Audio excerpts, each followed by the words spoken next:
Hey guys, welcome to Disha classes. तो दोस्तों, आपको जिस चीज़ का बहुत टाइम से इंतज़ार था, बहुत बेसब्री से आप इंतज़ार कर रहे थे कि एचपीएससी एचसीएस के एग्ज़ाम के अंदर क्या चीज़ देगी, क्या स्पीकिंग ऑर्डर आएगा। तो जैसे कि हमने कल आपको कहा था कि कल आ जाना चाहिए था, हालांकि ये रात तक आ गया था, लेकिन आज इस नोटिफिकेशन को आउट किया गया है। यानी कि जो हमारा सोर्स था, आपको लगा ही होगा कि ये बात भी पक्की है कि जिन्होंने कहा था कि आ जाएगा 7 या 8 तारीख तक, वो भी क्लियर हो गया है। दूसरी चीज़ ये कि ये जो स्पीकिंग ऑर्डर है थोड़ा बड़ा है, 6 पेज का ये पूरा है और इसमें काफ़ी सारी चीज़ें डिटेल में दी हुई है। तो जो एक एक लाइन से और सारी चीज़ें डिटेल है, वो आपके लिए सर अभी थोड़ी देर में वीडियो बना देंगे, ताकि आपका जो भी कॉन्सेप्ट है वो पूरा क्लियर हो जाए। मेन बातें क्या क्या है मैं आपको थोड़ा सा समझा देती हूँ, ताकि आपका जो थोड़ा सा क्लियरिफिकेशन हो जाए आपको। देखिए, इसमें 4 चीज़ें कही गई हैं। पहली चीज़ तो ये आउट ऑफ सिलेबस कुछ भी चीज़ नहीं थी। टू द फैक्ट, आपने जीएस का भी पेपर दिया, आपने सीसेट भी दिया। जीएस का तो कितना एक स्टैंडर्ड पेपर था, एक अच्छा पेपर था, एक हेल्दी पेपर दिया गया था कि तैयारी करने वाला ही कर सके, या जो काफ़ी टाइम से तैयारी कर रहा है, इस तरीके का पेपर बनाया गया था। सीसेट में भी ऐसा ही था, आउट ऑफ सिलेबस कुछ नहीं आया था। क्लियर। दूसरा पॉइंट है repeated from any publication, book और गाइड। किसी भी पब्लिकेशन की बुक या गाइड में से नहीं लिए गए थे वो जो सवाल आए थे। जो बात हुई थी ना कि भाई 32 सवाल जो है पुराने पेपर से रिपीट हुए, तो वो पेपर है कि भाई वो सबके लिए ही मौजूद था। ऐसा किसी स्पेशल को ये साइट के ऊपर ये पेपर डाला हुआ था, तो किसी को स्पेशली इस पेपर से फ़ायदा नहीं पहुंच सकता। किसी ने पढ़ा है तो उसको फ़ायदा है, लेकिन इस तरह की कोई चीज़ नहीं थी कि ये लीक हुआ है। ठीक है। तीसरा है एग्ज़ाम लेने के बारे में कोई, हाँ ऑब्वियस सी बात है, क्योंकि आपने देखा ही है कि एचसीएस जो है पिछले काफ़ी टाइम से हम देख रहे हैं कि नकल वाले मामले में इतनी सजग है। कहीं से पेपर लीक होने की, कहीं से पेपर आउट होने की बात सामने नहीं आई है। और अगर कुछ हुआ तो इनिशियल स्टेज पे ही वो पकड़ लिया गया, मतलब पेपर देने ही नहीं दिया गया। वो कुछ गड़बड़ी हुई थी शायद हिसार या इधर की तरफ, तो इस तरह की कोई गड़बड़ी पाई नहीं गई है कि कोई पेपर आउट हुआ है या पेपर बिका है। जो भी चीज़ें चलती आ रही थी वो इस तरह की कोई चीज़ नहीं है। चौथा पॉइंट है कि पेपर सेटर की इंटीग्रिटी को मतलब बना के रखना है।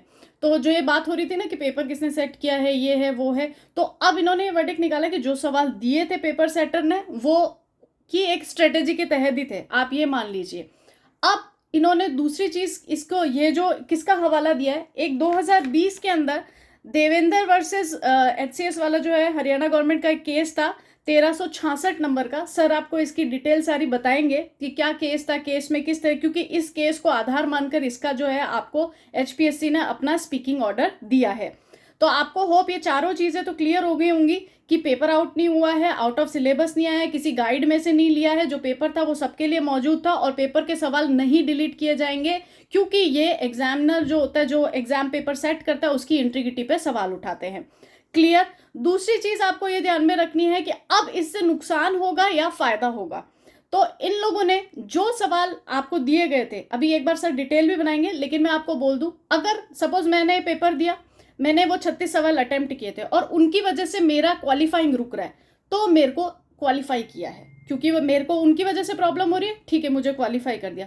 सपोज मैंने वो सवाल नहीं किए और दूसरे सवाल मैंने किए हैं, मेरा एक आध नंबर से कोई प्रॉब्लम हो रहा है और उनमें से मैंने कुछ अटेम्प्ट किया था, तब भी मुझे क्वालिफाई किया है। यानी कि आपने वो सवाल किए हो चाहे ना किए हो, उससे कोई फर्क नहीं पड़ रहा। अगर आपने बिल्कुल वो सवाल नहीं किए और दूसरे पे सवाल किए, तो आपका क्वालिफिकेशन उसके अकॉर्डिंगली किया जाएगा। ठीक है। 100 में से 50 आपने किए तो उसमें से आपका रिजल्ट क्वालिफाई का निकाला जाएगा, और ये 36 सवालों को बिल्कुल हटा दिया गया है। अगर किसी ने 36 किए भी हैं तब भी उसको क्वालिफाई किया गया है। ठीक है।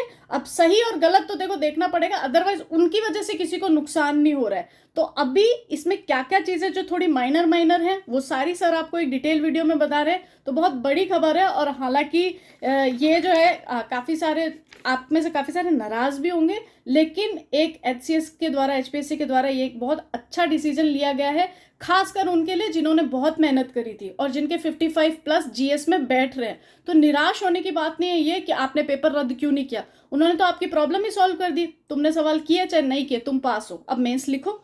तो ये आपके ऊपर है अब, और हमने आपको बार बार कहा था कि कुछ इसी तरह का आधार लेके रिजल्ट आएगा, आप लोग तैयारी मत छोड़ना मत छोड़ना। तो आपके लिए अब थोड़ी देर में सर डिटेल वीडियो बना देंगे, और जो भी और भी इंफॉर्मेशन है मैं तुरंत आप तक दूंगी। धन्यवाद।